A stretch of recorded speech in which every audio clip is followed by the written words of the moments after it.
काय आहे आणि इथे काय काम करता तुम्ही? माझं नाव प्रीती म्हात्रे आहे आणि मी इथे ऑटोकॅडवर डिझायनिंग करते, ड्राफ्टिंग करते. आपण काय काम करता इथे? मी पण इथे ऑटोकॅड डिझायनर म्हणून आहे. अच्छा, नाव काय आपलं? माझं नाव सुनील विष्णू निंबरे. नमस्कार सर, आपली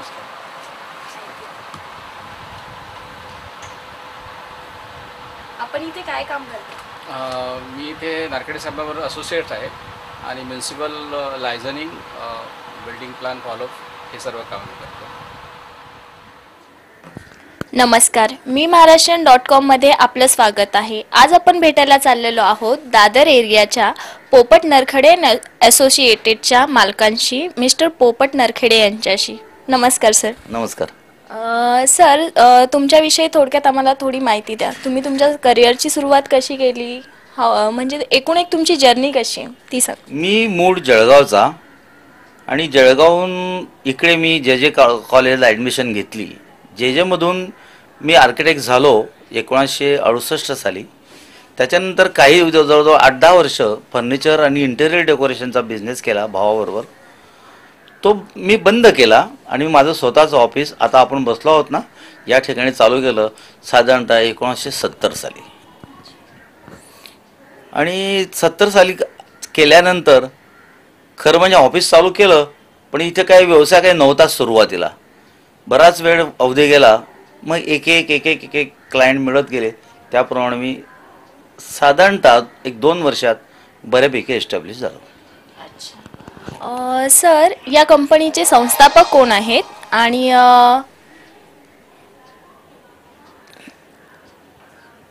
सर या कंपनीचे संस्थापक कोण आहे आणि कोणत्यासाठी ही कंपनी तुम्ही सुरू केली? संस्थापक म्हणजे खरं मी एकटाच आहे, कोणी नाही. माझं मी प्रोप्रायटर आहे या कंपनीचा. आणि मी ॲक्च्युली संस्था चालू केली 1978 साली आणि 78 नंतर माझी खरी एक एक प्रगती व्हायला लागली. मी कंपनी स्थापन केली जी 71लाच, पण मी या नावाने कधीच काम करत नव्हतो, कारण फर्निचरचं काम करत होतो म्हणून या नावाने मी काही काम केलं नाही त्यावेळेला. काही बिल्डर्सचे असेही मान्य आहे की ड्राफ्टमॅन असताना आर्किटेक्ट लोकांची काय गरज आहे, तर यावर तुमचे काय मत आहे? ते चुकीचं म्हणणं आहे त्यांचं. कारण असं आहे, ड्रॉसमन म्हटल्यानंतर जो ड्रॉइंग करतो तो ड्रॉसमन आणि आर्किटेक्ट हा प्लॅनर असतो. तो प्लॅन तयार करून ही बिल्डिंग अशी का व्हावी, ही रूम अशी का करावी, ह्या सगळ्या गोष्टी त्या असतात. आणखीन त्याच्यापेक्षा महत्त्वाची बाब अशी आहे की म्युन्सिपाल्टीकडनं परमिशन आणणं हे ड्रॉसमन हा कधीही करू शकणार नाही. त्याला जास्तीत जास्त काय करता येईल, फॉलोअप करता येईल. म्हणजे कसं, जा रे बाबा हे करून आण, जा इथे पेपर देऊ नये, साहेबांना एवढं सांगू नये. बाकी म्युन्सिपाल्टी जे अप्रुव्हल असतं ते आर्किटेक्टशिवाय होऊ शकत नाही. त्यामुळे आर्किटेक्ट हा बिल्डरने बिल्डिंग बांधून द्या का काही असो, कुठलंही कन्स्ट्रक्शन करायचं झालं तर आर्किटेक्टची गरज ही आहे आणि आहेच. समजा एखादं कन्स्ट्रक्शन चालू होत असताना तर सर्वात आधी गरज कोणाची पडते, कॉन्ट्रॅक्टरची पडते की आर्किटेक्टची पडते? आर्किटेक्टची. यावर काय तुमचं विशेष म्हणणं? नाही, आर्किटेक्टची अशा करता, कारण त्यांनी जी जागा घेतली त्या जागेमध्ये किती बांधकाम होऊ शकतं हे आर्किटेक्ट सांगू शकतो, एक गोष्ट. दुसरी गोष्ट, त्यांना काय बांधायचं आहे तो अंदाज घेऊन त्याचं साधारणतः कन्स्ट्रक्शन कॉस्ट किती पडेल, एस्टिमेट किती होईल हे देण्यासाठी आर्किटेक्टने सुरुवातीला हे करायला पाहिजे. एक डिझाईन तयार करत असताना साधारण किती कालावधी लागतो? तसा प्रश्न फार कठीण आहे याचं उत्तर देणं. कारण ड्रॉइंग देताना किती कालावधी, ड्रॉइंग मिळालं क्लायंटकडनं ज्या वेळेला एस्टिमेट मिळतं, म्हणजे आपलं एस्टिमेट त्यांच्या रिक्वायरमेंट मिळतात, त्या रिक्वायरमेंटप्रमाणे आम्ही प्लॅन तयार करतो. खरं म्हणजे पहिल्याच वेळेला झाला असं म्हणायला हरकत नाही, पण तसं नसतं. त्याच्यामध्ये नंतर बऱ्याचशा गोष्टी बायलॉजप्रमाणे, त्यांच्या रिक्वायरमेंटप्रमाणे आणि क्लायंटच्या सारख्या नवीन आयडिया येत असतात. अरे मैंने उधर वो देखा, मैंने ऐसा एक या, त्याप्रमाणे मग त्या बदल होतो. पण तरी साधारण माझ्यामध्ये प्लॅन फायनल व्हायला 1-1.5 महिना तरी जातो. इंटरनेटचा आपल्या क्षेत्रावर काय प्रभाव पडलेला आहे? चांगला प्रश्न विचारला. इंटरनेटचा आमच्या क्षेत्रावर, पर्टिक्युलरली आर्किटेक्चरच्या क्षेत्रावर फार परिणाम झाला आहे. कसा? चांगला परिणाम सांगतो. आधी चांगला परिणाम असा आहे, आम्हाला आता कुठल्या मटेरियलची माहिती असली नेटवर जाऊन ताबडतोब मटेरियलची माहिती घेता येते आणि ती नुसती आपलीच नाही तर परदेशातली सुद्धा माहिती तुम्हाला इथे बसल्या बसल्या मिळू शकते. आणि हे झालं मटेरियलच्या बाबतीत. पण इव्हन डिझाईन तुम्ही ज्या वेळेला गुगलवर जाल किंवा नेटवर जाऊन सगळ्या बाकीची माहिती घ्या, तुम्हाला पाहिजे ती माहिती गुगलवर आपल्या नेटवर जाऊन काढता येते. हा प्लस पॉईंट झाला. मायनस पॉईंट असा आहे की ज्यांना यातलं काही कळत नाही पण दिसून चांगलं वाटतं हे असं करायला का हरकत आहे, आणि काही काही नेटवरचे प्लान कॉपी करतात आणि त्याप्रमाणे बांधायचा प्रयत्न करतात. पण ती बिल्डिंग ज्या वेळेला डिझाईन होते त्यावेळेला जो प्लॅनर आहे त्याच्या डोक्यात असतं की आपल्याला हे असं करायचं आहे. नेटवर तुम्हाला ते काही दिसत नाही की त्याच्या डोक्यात काय होतं, आणि त्यामुळे ते सगळं बऱ्याचशा वेळेला त्या फेल जातं. पण हे काय चांगल्या चांगल्या आयडिया घेण्यासाठी नेटचा चांगला उपयोग आहे. म्हणजे चोराचोरीचे प्रकार कमी होतात. बरोबर बरोबर. तुम्ही लँडस्केपिंग पण करता का? करतो, पण तसा काय फारसा स्कोप मला मिळाला नाही आतापर्यंत. मला आवड आहे, लँडस्केपचा विषय काढला म्हणून बोलतो. मला मुळातच झाडं कुठेतरी गेलो तर झाडांचं ऑब्झर्वेशन करणं, नवीन नवीन झाड कुठे आहे काय बघणं, ही मला सवय आहे. कदाचित मी शेतकऱ्याचा मुलगा आहे म्हणून आहे की काय मला माहिती नाही, पण मला अतिशय आवड आहे झाडांची. पण लँडस्केप करायचा मला काही असा कुठे स्कोप मिळाला नाही. मिळाला तर म्हणजे जरूर करीन आणि मला खूप आनंद होईल ते करायला. आता तुम्ही बोलल्याप्रमाणे की शेतकऱ्याचा मुलगा, अच्छा, शेतकऱ्याच्या मुलानेही शेतकरीच बनवावं. मग आर्किटेक्चर तुम्ही सांगतो मी. त्याचं असं आहे, आता शेतकऱ्याच्या मुलांनी शेतीच करावं हा झाला सरकारी विषय थोडासा तसा. पण शेतकऱ्याला जर 4 मुलं असली आणि शेती लिमिटेड असली तर त्या लिमिटेड शेतीवर त्यानं उदरनिर्वाह कसा करायचा. त्यामुळे शिक्षण हे आलंच, आणि शिक्षण आल्यानंतर नुसतं शिक्षण नाही तर त्या प्रत्येकाच्या शिक्षणाप्रमाणे आता सगळीकडे परिस्थिती तशीच आहे. 4 भाऊ आहेत, एक भाऊ घरी राहतो, तो शेती करतो, बाकीचे नोकरी करतात. आणि त्या नोकरी करणाऱ्यामुळे तो शेतकऱ्याचे जे एक मुलं आहेत ते पण त्यामानाने मग पुढे येतात.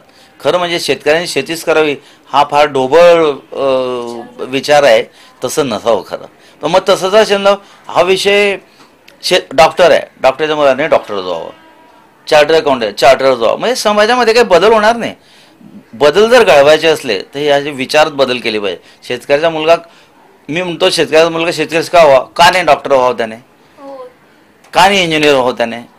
तर हे चुकीचं म्हणणं आहे की शेतकऱ्याचा मुलगा शेतकरीच व्हावा. पण गाईड करणारे फार कमी लोक असतात. हो, ते कमी असतात, ही गोष्ट खरी आहे. पण मग त्याच्यासाठी काय, जो कॅन्डिडेट आहे, फॉर एक्झाम्पल ज्याला शिकायचं आहे त्याने स्वतःची माहिती स्वतः काढली पाहिजे. आमच्या वेळेला तसं काही अवेलेबल नव्हतं, पण आता नेटवर आहे. मुलाला जर काय वाटलं काय शिकावं तर पटकन नेटवर जाऊन हे आहे तो काढू शकतो. हे परत नेटवर आलो आपण बोलायला, तर नेटचा हा फायदा आहे. घरामध्ये आर्किटेक्टचे काम सुरू असताना वास्तुशास्त्राचा तुम्ही वापर करता का? करतो वास्तुशास्त्राचा वापर जेवढा करता येईल तेवढा. पण 100% वास्तुशास्त्राचा उपयोग काही करता येत नाही. त्याला कारणच आहे, भौगोलिक कारण आहेत आपली. दुसरी कारण अशी आहे की रिक्वायरमेंट. आता अमुक एक गोष्ट या कोपऱ्यात करायची आणि त्या कोपऱ्यात नंतर काहीतरी असेल तर तसं 100% नाही करतात, उपयोग करून घेतो. म्हणजे फार कमी उपयोग होतो. कमी उपयोग म्हणजे प्लॅनिंग करताना कमी उपयोग होतो. पण कधी कधी जागा चांगली असते, अतिशय उत्कृष्ट जागा आणि चांगल्या प्रकारे वास्तुशास्त्राचा उपयोग करून घेता येतो. काही ठिकाणी बिलकुलच करून घेता येत नाही. हे साईटवर अवलंबून असतं सगळं. तुम्ही कॉम्पिटिशन कसे फेस करता? कॉम्पिटिशन असं आहे, कॉम्पिटिशन प्रत्येक धंद्यात आहे. कॉम्पिटिशन फेस करताना 2 गोष्टी आहेत. एक तर पहिला मुद्दा म्हणजे फी पार्ट आहे, याची फी किती आणि याची फी किती, हा प्रकार. तिथे तर काही प्रॉब्लेम येत नाही, आपण सेटल करतो. पण कॉम्पिटिशनच्या जेव्हा फेस करायचा विषय काढला तर कॉम्पिटिशन अशी मला घरी फेस करावी लागलीच नाही, पहिला मुद्दा हा आहे. पण जर जी काही 1-2 ठिकाणी लागली ती मी अशी हाताळले की बाबा हे माझं स्किल आहे, हे माझं फी आहे, हे अमुक आहे, तुम्हाला द्यावंसं वाटले तर द्या. म्हणजे मुद्दामच खोटं नाटं बोलून काहीतरी आमिष दाखवून काहीतरी तसं मी केलं नाही. मी त्यांना माझे पिक्चर क्लिअर दिलं, आय एम दिस वे, मी असा आहे, तुम्हाला काय पाहिजे ना, असं मिळून सांगायला मला आनंद होतो. रिसेंटली मला अशीच 3 सोसायटीची कामं मिळाली. कारण मी सांगितलं हे असं आहे, तुम्ही अनेक लोक, जवळजवळ 15-20 लोक इंटरव्ह्यूला होते, पण मला त्यांनी काम दिलं. त्याचं कारण असं होतं, मी सगळं पिक्चर त्यांच्या पुढे ठेवलं. कॉम्पिटिशनमध्ये ज्या वेळेला तुम्ही येतात, कॉम्पिटिशन हा वर्ड म्हणजे कशी स्पर्धा आहे, ती स्पर्धेमध्ये म्हणजे कोण पुढे कोण मागे हे ठीक आहे, तसं नाही. याच्यामध्ये तुम्ही कसे आणि तुमचं स्किल काय हे सांगणं महत्त्वाचं आहे. तर कोणी ॲक्सेप्ट करतं, कोणी नाही ॲक्सेप्ट करत, असं होतं. म्हणजे क्लायंट लोकांना खेचाखेचीचे खेचाखेचीचं मी करत नाही. जे आहे मला ते आवडत ना. जे माझ्याकडे आहे तेच, आणि माझ्याकडे जे कामं आहेत ते रिपीटेड आहेत. एक क्लायंट आहे, हे काम झालं, कम्प्लीट झालं, दुसरं काम आणलं, असं. मी असं खेचायचा प्रयत्न कधीच केला नाही. सर, तुम्हाला नोकरी खूप ऑफर झाली असेल तुमच्या शिक्षणानंतर, मग तुम्ही स्वतःचा बिझनेस करावा असं का तुम्हाला वाटलं? हा थोडशा हसण्याचा विषय आहे कदाचित, मी बोलीन ते. मी ज्यावेळेला आर्किटेक्चरला शिकत होतो त्यावेळेला बऱ्याच ठिकाणी इंटरव्ह्यू दिले आहेत, आणि बहुतेक जिथे ते इंटरव्ह्यू दिले आहेत ड्रॉसमनचे वगैरे, सिलेक्ट झालो. पण का कोणास ठाऊक मला नोकरी करावीशी वाटत नव्हती, मी त्या नोकरीला गेलो नाही. एक गोष्ट, किती ठिकाणी तरी मला सांगण्यात आलं अमुकाला आहे का, त्याला सांग नको, त्याचा इंटरव्ह्यू नाही घ्यायचा कारण तो जॉईन होत नाही वगैरे. असं झालं कधी कधी 2-4 वेळा. आणि मला काही लोकांनी डिप्रेस देखील केलं. अरे तुझं इथं कोणीच नाही आणि तू स्वतःचा बिझनेस करायचा म्हणतो, ते कसं करशील? तुम्ही सांगितलं ते मी माझं पाहून गेलं, निघेल काहीतरी रस्ता निघेल. बेसिकली मी पॉझिटिव्ह विचाराचा माणूस आहे. कुठलीही गोष्ट मला निगेटिव्ह आवडत नाही, आणि मी पॉझिटिव्ह विचारत करू की असं की नाही होईल, काय नाही होणार, हे नाही असं करू, असं नाही, अशा उद्देश करत करत करत मी स्टेप बाय स्टेप मी नोकरी केली नाही असं नाही. 2-3 वर्ष पटेल बाटल्यावाला असोसिएट म्हणून त्यांच्याकडे केली, खूप शिकलो त्यांच्याकडे. आणि त्यांना अचानक सांगितलं बाबा मी स्वतःचं, ते पण असायला लागले, अरे क्या तुम उधर अकेला काम करेगा, कैसा करेगा? मी म्हटलं सर मी करून दाखवेल. आणि आश्चर्याची गोष्ट अशी की मला माझे जे सिनियर होते ज्यावेळेस शिकवायला, आमचे सर होते, त्या सर्वांनी सगळे फार ॲप्रिशिएट केलं मी जे काय केलं ते, किंवा तू इतका कुठल्याकडून आलेला आणि स्वतःचं काम करतो आणि ते आता दादरला ऑफिस घेऊन बसलास, हे फार आनंदाची गोष्ट आहे. असं एकूण एक जिद्द आणि चिकाटी. जिद्द चिकाटी आणि तुमचे विचार फार महत्त्वाचे आहेत. काय आहे, फेल्युअर हे येतंच धंद्यामध्ये, किंवा तरी फेल्युअरने खचून नाही जायचं. आपण मराठी माणसं तिथेच प्रॉब्लेम येतो. हे आलं का खचून गेलं तर काय रे बाबा, मी बरंच काय काय करतो, काय हे होत नाही, काय माझ्या नशिबाचं असतंच आहे, आणि त्या नशिबाच्या सोडून त्याचं सोडून देतो. तर मला असं म्हणायचं, सोडून द्यायचे. जिद्द तुम्ही ते पकडून ठेवा, ज्याला आपण पेशन्स म्हणतो. पेशन्स ठेवा की आज नाही उद्या होणारच, आणि होतं, नक्की होतं तसं. Positive thinking. अच्छा, तुमची स्पेशालिटी काय आहे? तशी स्पेशालिटी ॲज सच अशी काही नाही आहे, पण कुठल्याही बिल्डिंगचे जर म्हणजे प्लॅन करायचे झाले तर मी करू शकतो. तेवढी ॲबिलिटी आहे माझ्याकडे, तेवढा स्टाफ आहे, सगळं काही आहे. पण स्पेशालिटी असं काही मी डेव्हलप केलेलं नाही. आता काय आहे त्याचं थोडंसं स्पष्टीकरण वेगळं देतो मी. आता हल्ली काय, आर्किटेक्ट झालं कोणी तर ते स्पेशलाइज असतात. कसे, कोणी फक्त इलेव्हेशनच करतं की आम्ही हे बिल्डिंग कशी दिसेल ते एक. काही लोक फक्त पर्स्पेक्टिव्हच करतात, ते प्लॅनिंग करतच नाहीत. काही लोक फक्त वर्किंग ड्रॉइंगच करतात. म्हणजे स्पेशल डॉक्टर लोकांचं कसं अमुक असं सगळे, कोणी ऑर्थोपेडिक आहे, कोणी काय असे असतात, तसे आमच्या पण झाले आहेत. आमच्या वेळेला तसं काहीच नव्हतं. त्यामुळे मला असं स्पेशालिटी व्हायचा तसा काही चान्स आला नाही आणि मी झालो नाही.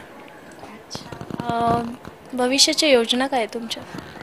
भविष्याची योजना काय नाही. मला एवढं वाटतं की आता हे सगळे मराठी लोकांनी किंवा जे काही चाललेलं आहे आता, हे खूप चांगल्या पद्धतीने प्रगती होते आपल्या देशाची, काय ना सगळ्याच फील्डमध्ये. पण बऱ्याचशा गोष्टी, कायदे कानून याप्रमाणे अडचणी फार आहेत. या व्यवसायात अडचणी फार आहेत, आणि त्या कायदे कानूनच्याच अडचणी असं मी समजतो. बाकीच्या अडचणी नाही आहेत, फायनान्शियली तर मुळीच नाहीत, पण कायदे कानूनच्या फार अडचणी या व्यवसायात. मराठी बांधवांना काही संदेश द्या सर? मराठी बांधवांना एवढंच सांगायचं आहे, मराठी आपण लोक चिकाटी करत. मी आता मगाशीच सांगितलं की काही आपण कोणाला आपल्याला ते जमलं नाही की सोडून देतो, जा तरी हे आपल्याला जमत नाही, हे जमत नाही म्हणून सोडून देतो. हा मराठी माणसाचा मोठा अवगुण आहे. हे जमत नाही ना, मी सोडून मी नंतर करू. धरसोड वृत्ती न करता चिकाटीने जी तुमची आवड आहे तो आवडीचाच बिझनेस करा. असं नाही की अमुकने सांगितलं हे करू म्हणून नाही करायचा. तुम्हाला बऱ्याच वेळेला होतं असं, वडील सांगतात अरे डॉक्टर हो, आणि तो डॉक्टर झाल्यावर तो बोलतो अरे माझ्या बाबांनी सांगितलं म्हणून झालो, बाबांनी असं नाही. तर मराठी माणसाने असं कोणाच्या भरोशावर न, स्वतःची चिकाटी ठेवून आणि पेशन्स ठेवून फार महत्त्वाचं आहे. आपण पेशन्स नाही ठेवत की कंटाळा आला, जाऊ दे आता, हे जाऊ दे आता आणि नंतर बघू, हे नको. करा ना तुम्ही, जे करायचं प्रयत्नशील राहा. आपल्या मराठी माणसानं पुढे यावं असं मला खूप खूप वाटतं. आणि मराठी माणसाबद्दल तर कधीतरी कोणतरी काहीतरी बोलतं ना, वाईटही वाटतं की का पण वाईट वाटण्यापेक्षा मला असं वाटतं हे खरंही आहे. ते जे बोलतात ते इतकंसं खोटं नाही आहे. आपणच सुधारणा केली पाहिजे. आपण सुधारल्याशिवाय दुसरे लोक काय आपल्याला ते बोलतच राहतील. म्हणून आपण आपल्या मनामध्ये अशी सुधारणा करावी आणि मराठी तरुणांनी धंदाच करावा, चांगलं शिकावं आणि बिझनेसच करावा असं मला वाटतं. बघू आता कसं काय आपलं मराठी उद्योग कसे काय करतात ते. तुमच्या यशाचा कानमंत्र आमच्या जनतेला द्या सर. यशाचा कानमंत्र म्हणजे याच्यावर बरंचसं बोलण्यासारखं आहे, पण मी थोडक्यात सांगतो. यशाचा कानमंत्रच आपण ज्या वेळेला कुठली गोष्ट चालू करतो ती चालू केल्यानंतर एक तर तुमच्या मनात एक पक्कं पाहिजे की हा मी बिझनेस चालू केलेला आहे. फॉर एक्झाम्पल मी माझ्याबद्दल बोलतो की मी आर्किटेक्ट आहे. काय करणार? आर्किटेक्टचा बिझनेस. ठीक आहे, प्रोफेशन चालू करताना अनेक अडचणी येतात. त्याच्यावर मात करावी लागते. तुम्हाला आश्चर्य वाटेल, आता ठीक आहे मी माझं रिटायर लाईफ एन्जॉय करतो आहे. मी संध्याकाळी लवकर जातो घरी, पण मला आठवतं एक 10 वर्षापूर्वी मी कधीही घरी 11:30-12च्या आधी गेलो नाही.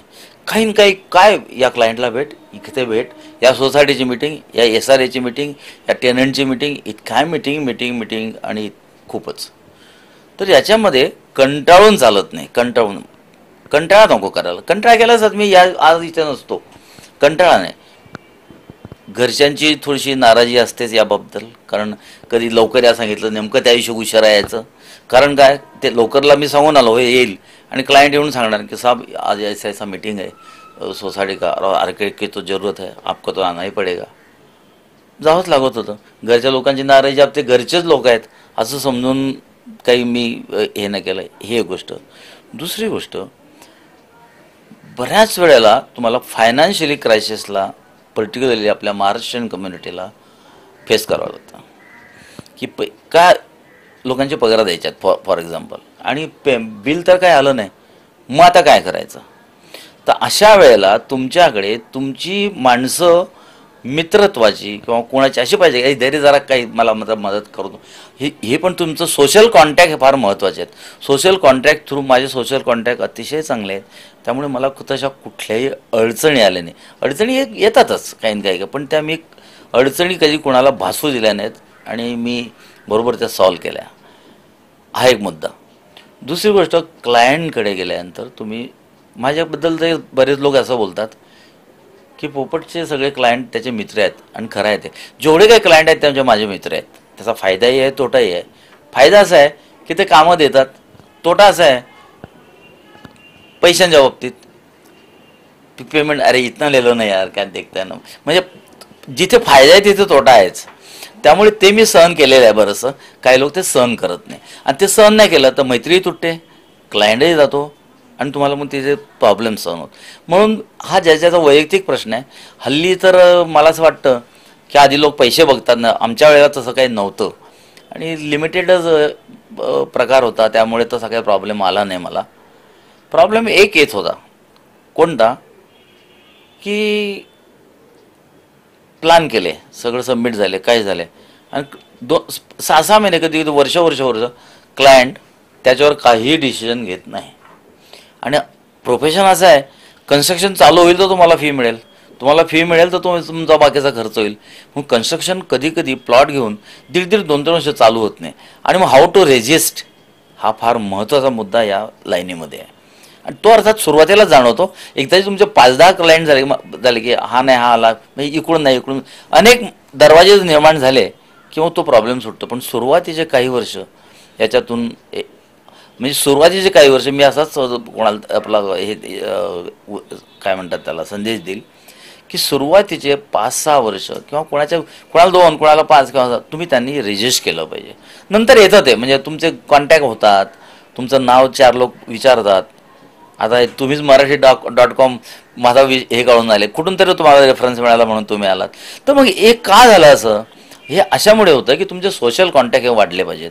सोशल कॉन्टॅक्ट आणि बिझनेस आणि प्रोफेशन याचा फार महत्त्वाचा संबंध आहे. सोशल कॉन्टॅक्ट मिळून जातात, ते टिकवणं फार कठीण आहे आणि ते टिकवायला पाहिजे. तर आज आपण भेटत होतो पोपट नारखेडे यांच्याशी. सर, आपला मोलाचा वेळ आम्हाला दिला त्याबद्दल धन्यवाद. मला पण मराठी.comला थँक्स म्हणायचे आहेत. मला आता काहीही कल्पना नव्हती आणि मराठी.comने मला हा चान्स दिला बोलायचा. माझे काहीतरी जे मनात आहे ते बोलायला पब्लिक लोकांसमोर मांडता आला, त्याच्याबद्दल मी त्यांना थँक्स म्हणतो. थँक आणि पुन्हा थँक्स.